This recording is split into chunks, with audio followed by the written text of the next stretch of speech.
नमस्कार दोस्तों, आज की इस वीडियो में हम इस प्रश्न को हल करेंगे।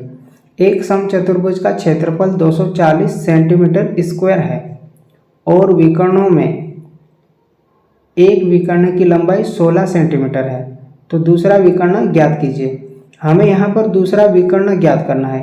एक विकर्ण की लंबाई हमें दे रखी है 16 सेंटीमीटर और समचतुर्भुज का क्षेत्रफल दिया है। ठीक है, तो चलिए हल करते हैं इसको।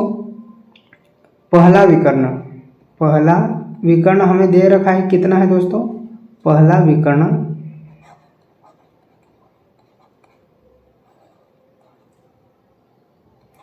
की लंबाई D1 मतलब पहला विकर्ण, इसकी लंबाई दिया है 16 सेंटीमीटर। हमें दूसरा विकर्ण ज्ञात करना है, तो दूसरे विकर्ण की लंबाई हमें यहाँ पर माननी पड़ेगी दूसरा। यहाँ पर लिखेंगे दूसरा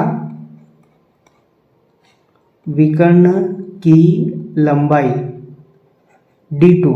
D1 मतलब पहला, D2 मतलब दूसरा विकर्ण, इसको ज्ञात करना है। और समचतुर्भुज का क्षेत्रफल हमें दिया है,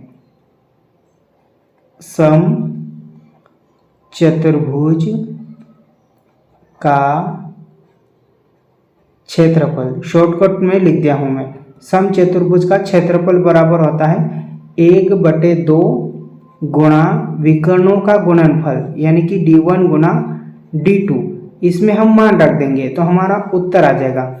समचतुर्भुज का क्षेत्रफल कितना है? समचतुर्भुज का क्षेत्रफल हमें दिया है 240 सेंटीमीटर स्क्वायर, तो यहाँ पर लिख देंगे 240 बराबर 1/2। D1 का मान कितना दिया है? 16 सेंटीमीटर, तो यहाँ पर लिख देंगे 16 गुणा D2। इसको हल कर लेंगे तो हमारा उत्तर आ जाएगा। ये जो 2 है भाग में है, तो इधर आके वो 240 के साथ गुणा करेगा, 240 गुणा 2। और ये जो 16 गुणा में है तो नीचे आके इधर बटे में चले जाएगा, बराबर D2। अब इसको काट लेते हैं।